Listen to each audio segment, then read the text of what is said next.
Welcome back to the Wise Practice Podcast and Happy New Year. I'm so excited for what's to come in 2026 and really excited about how we're going to start out the podcast as I've been reflecting on the show and looking at the past year, thinking about what you need, looking at the downloads that you've been doing. I put together a series based on kind of how I feel like we need to be focusing as practice owners. So for the whole month of January, I'm going to be doing solo shows, mostly because I've done a lot of interviews and they've been awesome. But I really want to get back to just hanging out with you, really sharing my heart with you, giving you advice, giving you leadership, and really specifically talking about faith-based practice ownership. So in the month of January, we're going to be doing a series called Staying the Course, Faithful Leadership and Practice That Ebbs and Flows, because certainly our practice is in an ebb and flow, and that could be really challenging for us as practice owners. I've been doing this work for many years. I've had a group practice since 2019. Certainly been through a lot of ebbs and flows as a solo practice owner for, I don't know, 5, 6 years before that, and then as a group practice owner. So I'm going to bring a ton of knowledge to the table of what I have learned, but also things that I'm still learning, constantly in a place of growth, but also bringing in biblical understandings, bringing in business as we talk about faithful leadership in our practice that ebbs and flows.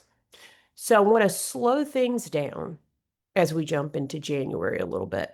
So this is why I'm talking directly to you, because as practice owners, we're always looking at numbers, capacity, energy. We are entrepreneurs. We are pushing ourselves faster and faster, harder and harder. And it's not always a bad thing, but I also think there's moments that we need to kind of slow down and think about things, right? And really study ourselves, but also not be too impacted by all the things, right? So, over the next few weeks, we're going to talk about what it actually looks like to lead faithfully in your practice, especially when it feels unsteady.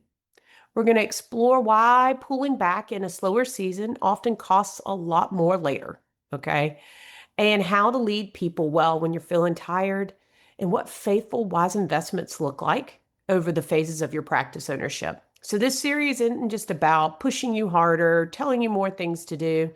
It's about reflection, about steadiness, about discernment, and about staying the course over the years. So, today is the first episode in this podcast series that'll be all solo shows from me.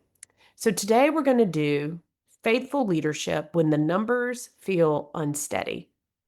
So, I want to start by talking about faithful leadership when your numbers are unsteady, because that is where fear shows up the first thing. I see this across the board with practice owners over and over again. And I feel it myself. When those profit first numbers hit my email, whoo, I'm like, what is that? Why was that? What's this doing? What's that doing? Right. And so it's like all these questions, all these fears. And we certainly want to pay attention. Like, I don't want you to bury your head in the sand, but I don't want everything to be driven by our numbers or by our fears, right?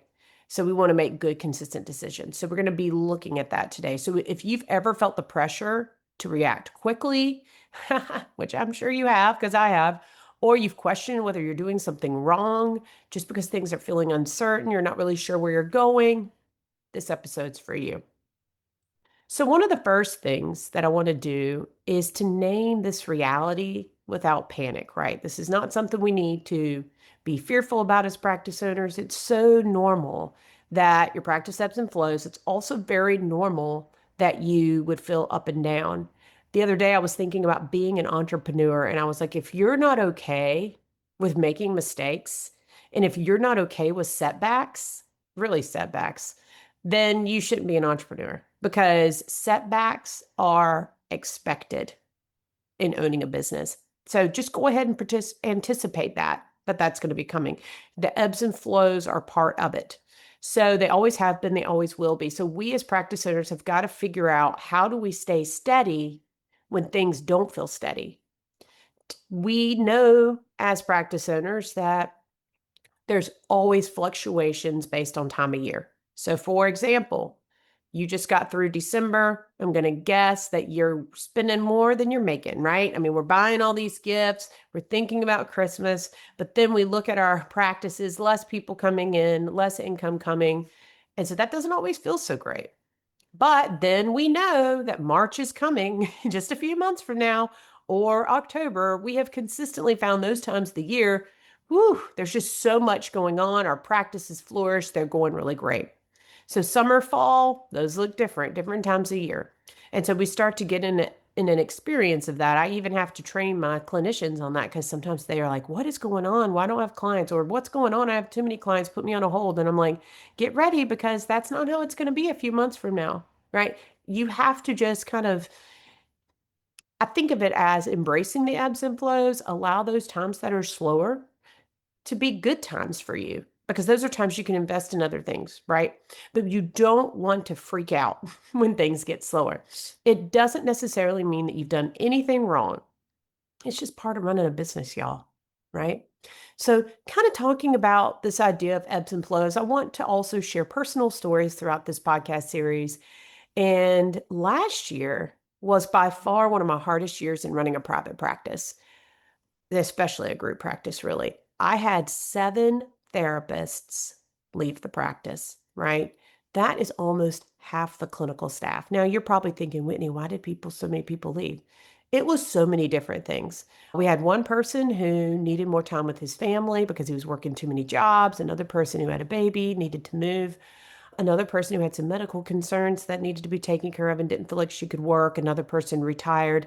We also had a few people leave in not so pleasant situations, thinking that we were asking too much of them or that they didn't want to see full caseloads or, they had all these ideas in their heads of what their job was going to be and it really was something different. And so there was just a variety of different things. And so as this was happening, of course, as a business owner, I'm questioning myself, like, do I know what I'm doing? And am I a good boss? And am I hiring correctly? And what do I need to change? And just feeling so discouraged. But also looking at the numbers. Every person that leaves your practice, that's a pretty significant amount of money down the drain, right? And now, of course, more than that, we care about the clients, right? It's clients that aren't getting good care. They're having to switch therapists. A lot of times they drop out. And so those things were discouraging. But I want to focus on the ebbs and flows of this, right? I could have freaked out. And let's just be real, I did sometimes. But also knowing that this is part of running a business. This business is not for everyone. People will come and go in your practice, and you have to expect that. And so, what do you do when that happens? And so, yeah, our profit margins might have gone down a little. Our revenue went up and down. And was I going to allow that to dictate the financial choices that I made with my fluctuating numbers? But I had to stay steady and true because I knew that this was a practice that God had given me, something that I love, and I know that I'm doing good work, right? I know it. And so even in the midst of all that, we kept hiring. We kept pressing on, even when it was super hard emotionally, but also financially, because hiring is an investment. And if those people leave, you sure do miss a lot. It takes time for them to grow a caseload and to get to where you need to be.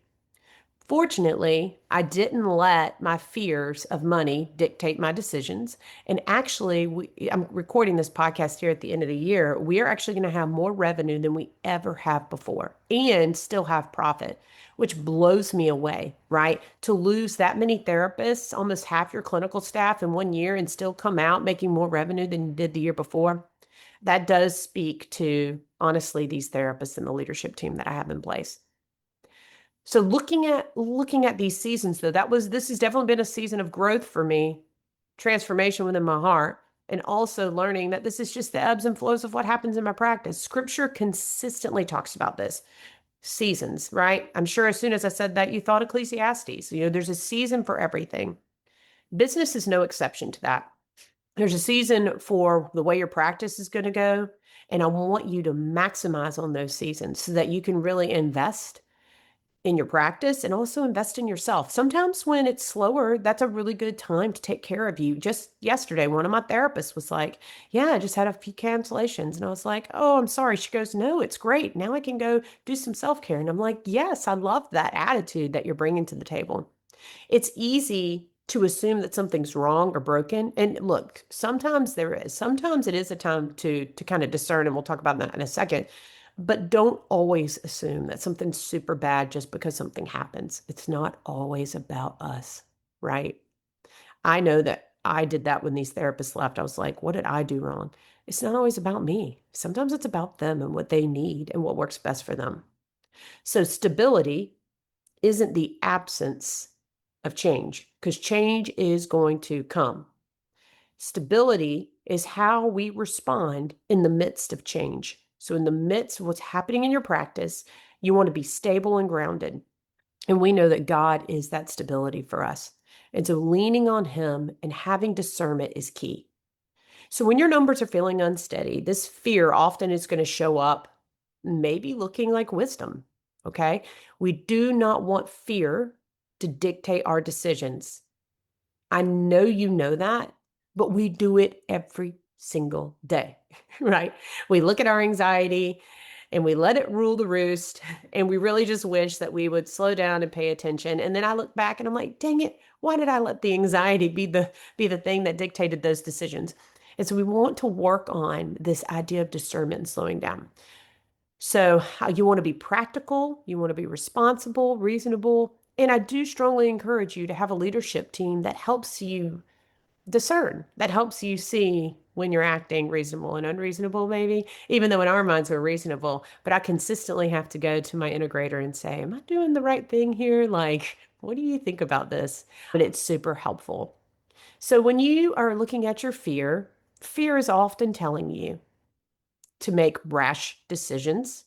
So it's that thing saying, hurry, do this thing differently, right? That is never good in your business. Being erratic is confusing, especially if you're a group practice owner. But oftentimes, you could be on the verge of something great, and then you freak out and pull back, right? And then you miss out on something that's on the other side. So a lot of times fear is saying, don't invest anymore. You've invested too much money.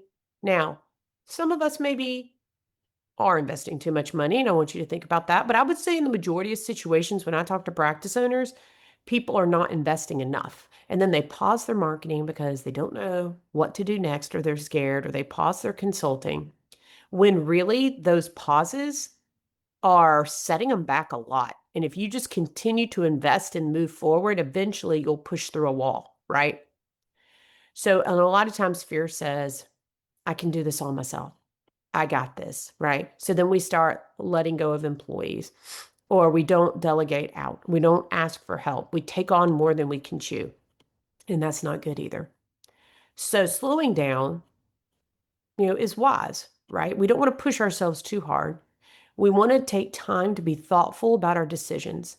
Another rule that I have for myself is a 24-hour rule. So before I make an investment, before I make a decision with a team member, when they're asking for something, I say to myself, I need 24 hours to think about this. Because oftentimes that ends up changing the very thing that I was going to do, right? That discernment slows me down.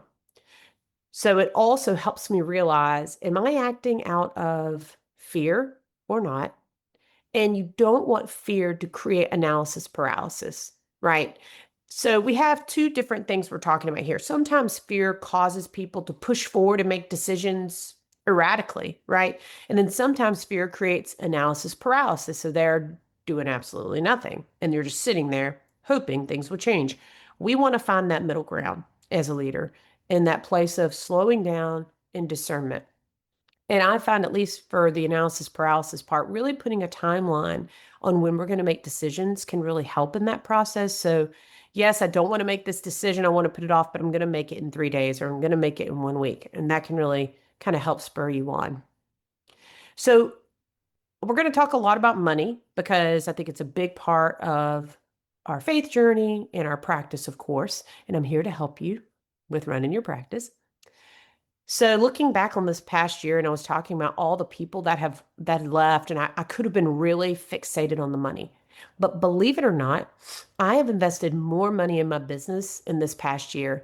And I truly attribute the success of this past year to that being one of the reasons. Because I invested in me and I didn't pull back when I got scared. So I actually put more money into my website. I actually redid my website, which was very expensive, but very nice. So private practice elevation, y'all are the best.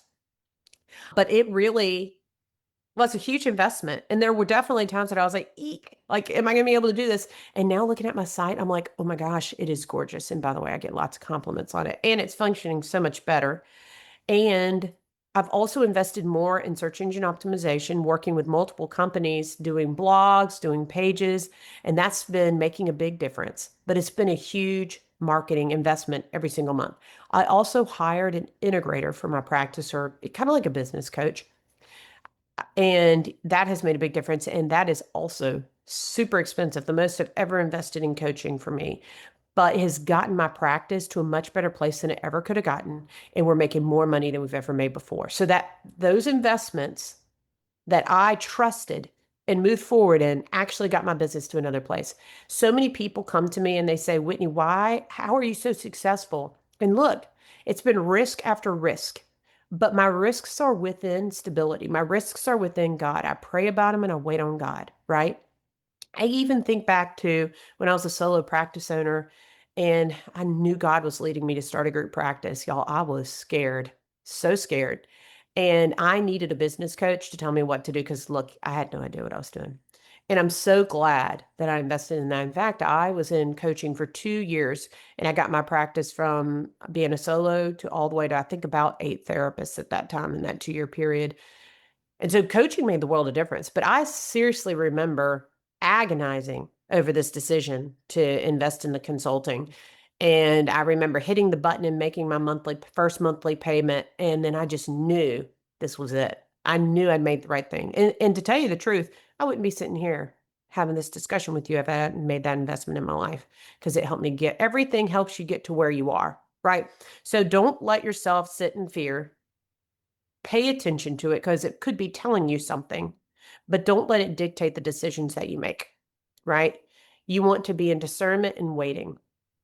I'm also remembering the opposite here. I was kind of telling you about discernment slowing down. There have been times that I didn't invest in things that I thought I was going to.